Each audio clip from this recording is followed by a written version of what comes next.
ఉన్న బంగారాన్ని విడిపించి ఆ రోజు ఆన్లైన్ రేటుకే మేము కొంటాం. Sharma gold company.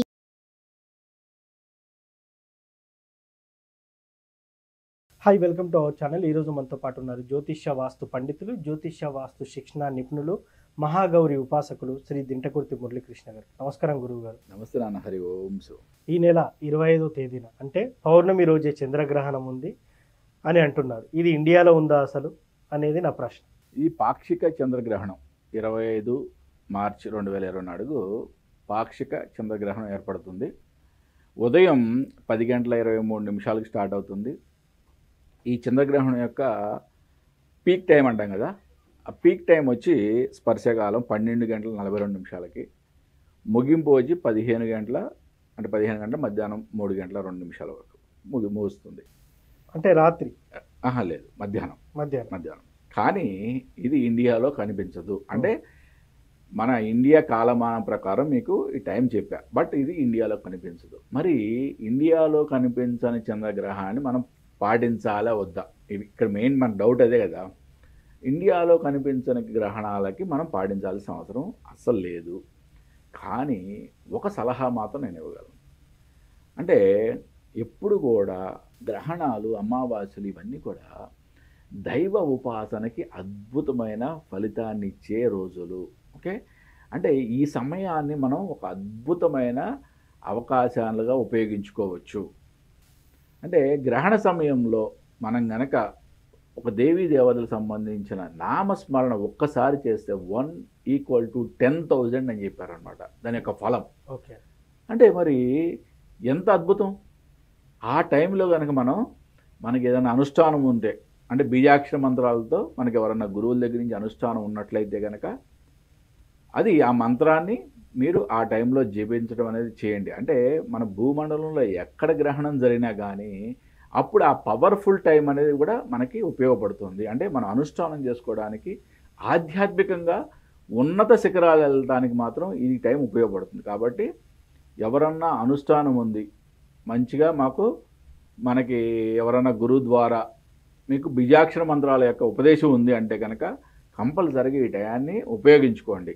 ఓకే, మొత్తం టైము మేము చేయలేమన్నా కూడా మనకి ఆ టైంలో అట్లీస్ట్ ఒక 1-2 అవర్స్ అన్న మీరు ఉపయోగించుకునేలా చేసుకోండి. మరి బీజాక్షర మంత్రాలు మాకు లేవు గురుగారు, ఓకే, నో ప్రాబ్లం. పురాణ మంత్రాలైనా సరే, అంటే అష్టాక్షరి కానీ పంచాక్షరి కానీ ఏదైనా పురాణ మంత్రం అయినా సరే, ఓం నమ శివాయ అనే పంచాక్షరి చదువుకున్నా సరే, ఓం నమో నారాయణ అనే అష్టాక్షరి చదువుకున్నా కూడా మనకు అద్భుతమైన ఫలితం ఉంటుంది. నేను ఎప్పుడు ప్రతిసారి చెప్తూ ఉంటాను కదా, అంటే ఏ బీజాక్షర మంత్రమైనా సరే గురుముఖంగా మనం ఉపదేశం తీసుకోవాలి.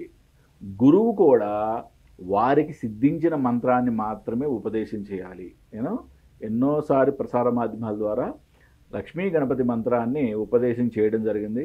ఎవరైనా సరే రియల్గా నన్ను గురువుగా భావించి ఈ మంత్రాన్ని నేను ఉపదేశం తీసుకొని ఈ యొక్క అద్భుతమైన ఈ యొక్క చంద్రగ్రహణం రోజు నేను ఉపయోగించుకుంటాను గురువుగారు అంటే అద్భుతంగా ఈ యొక్క మంత్రాన్ని ఇప్పుడు ఉపదేశిస్తాను. ఈ మంత్రాన్ని 3 సార్లు నేను చెప్పింది మళ్ళీ మీరు రిపీట్ చేయండి. చేసి ఈ గ్రహణం టైంలో మీరు చక్కగా దీన్ని అనుష్ఠానం చేయండి. ఇక్కడ ఒకటే గుర్తుపెట్టుకోండి, మనకి ఒక్కొక్క ప్రదేశంలో చేసే మంత్రబలం ఒక్కొక్క రకంగా ఉంటుంది. ఇక్కడ గ్రహణం రోజు చేసేది ఇన్ని రెట్లు, అట్లా అంటే ఒక్కొక్క పర్వదినాన్ని చేసేది ఇన్ని రెట్లని. కంచి కామాక్షి ఒక దేవాలయంలో గాయత్రి మండపం అని ఉంటుంది, 24 కాళ్ళ మండపం ఉంటుంది. ఆ మండపంలో చేస్తే 1 = 1 lakh అని చెప్పి అంటారు అన్నమాట. అంత అద్భుతమైన ఫలితం ఉంటుందని చెప్పి నేను ఎన్నోసార్లు కంచి కామాక్షి మందిరంలో మండపంలో సుమారు ఒక 1/2 to 1 hour కూర్చొని నేను ఎన్నోసార్లు అనమాట. అంటే ఇప్పుడు సుమారుగా నేను ఒక 25 సార్లు వెళ్ళుంటా కంచి కామాక్షి దేవాలయానికి. అంటే అమ్మ ఎప్పుడు రా అంటే అప్పుడు వెళ్ళిపోతాం. నా భార్యకి అమ్మకి ఎట్లా అంటే వాళ్ళ తల్లి కూతుళ్ళ బంధం లాగా ఉంటుంది అనమాట వాళ్ళకి. అమ్మ ఎప్పుడైనా కల్లో కనిపించి రా అంటే ఇంకా నెక్స్ట్ డే మార్నింగ్ కార్ వేసుకొని వెళ్ళిపోతాం. చక్కగా అక్కడ అభిషేకం, అక్కడ కంచి కామాక్షి అభిషేకం చూడాలి.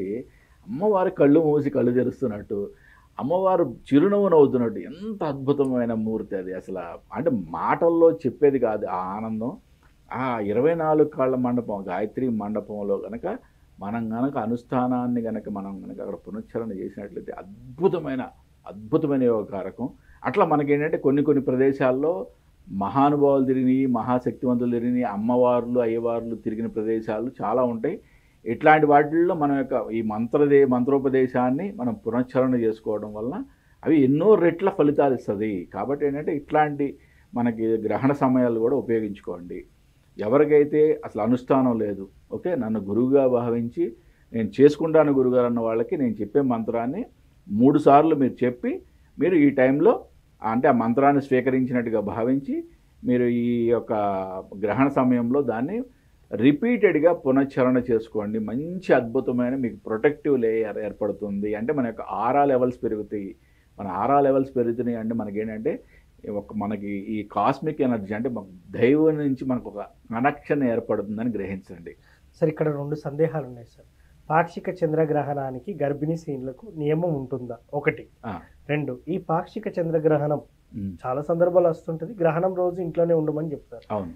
ఈ పాక్షిక చంద్రగ్రహణం అప్పుడు గర్భిణీ స్త్రీలు ఈ శ్లోకాలు మంత్రాలు జపించవచ్చా అనేది నా సందేహం. Very good question. అసలు ఒకటి ఏంటంటే ఇండియాలో చంద్రగ్రహణం అనేది ఛాయ కనిపించదు కాబట్టి మనకి ఎటువంటి నియమాలు లేవు. అంటే గర్భిణీ స్త్రీలు బయట తిరగొచ్చు. ఓకే, బట్ మనం ఏంటంటే చంద్రగ్రహణ సమయంలో ఆధ్యాత్మికంగా ఎదుగుదల కోసం మాత్రమే ఈ టైంని మనం ఒక మంత్ర జపాన్ని పునశ్చరణ చేసుకోవడానికి ఉపయోగించుకుంటున్నాం. ఓకే, ఇప్పుడు మనకి ఏ ఏరియాలో జరిగినా ఇప్పుడు న్యూజిలాండ్ వరకు కనిపిస్తుంది ఇది.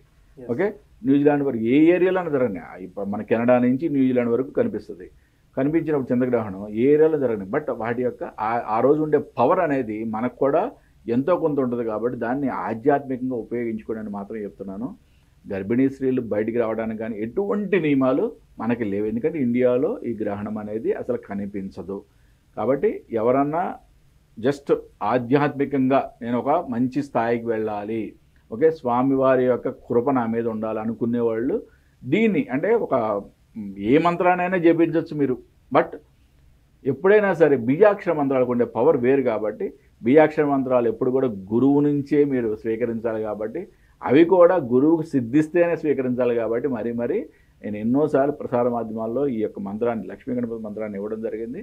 ఇదే మంత్రాన్ని నేను చెప్పింది మీరు 3 సార్లు చెప్పి దీన్ని మీరు రిపీటెడ్గా దాన్ని చాంటింగ్ చేయండి. ఓం శ్రీం క్లీం గ్లౌం గం గణపతయే వరవరద సర్వజనమే వశమానయ స్వాహ. ఓకే, ఈ మంత్రాన్ని 3 సార్లు మీరు నా నుంచి స్వీకరించినట్లుగా నన్ను గురుస్థానంలో భావించి మీరు 3 సార్లు జపించి ఆ తర్వాత మీరు పునశ్చరణ స్టార్ట్ చేసుకోండి. ఓకే సార్, చంద్రగ్రహణం మీద కొన్ని సందేహాలు అయితే ఉన్నాయి, దానికి చాలా క్లియర్గా సమాధానం ఇచ్చారు. మొత్తానికి ఇండియాలో అయితే గ్రహణం లేదని కూడా స్పష్టం చేశారు sir. Thank you very much. నమస్తే నాన్న. హరి ఓం శివం. సో చూశారు కదా, ఇది వాటి కార్యక్రమం. అదేవిధంగా గురువు గారిని వ్యక్తిగతంగా కలవాలనుకుంటే కింద కనిపిస్తున్న నెంబర్కి కాల్ చేయొచ్చు. ఇది వాటి కార్యక్రమం. మరో కార్యక్రమంలో మళ్ళీ కలుద్దాం. Thank you. సుమన్ టీవీలో మీ పర్సనల్ అండ్ బిజినెస్ ప్రమోషన్స్ కోసం కింది నెంబర్కి కాంటాక్ట్ చేయండి.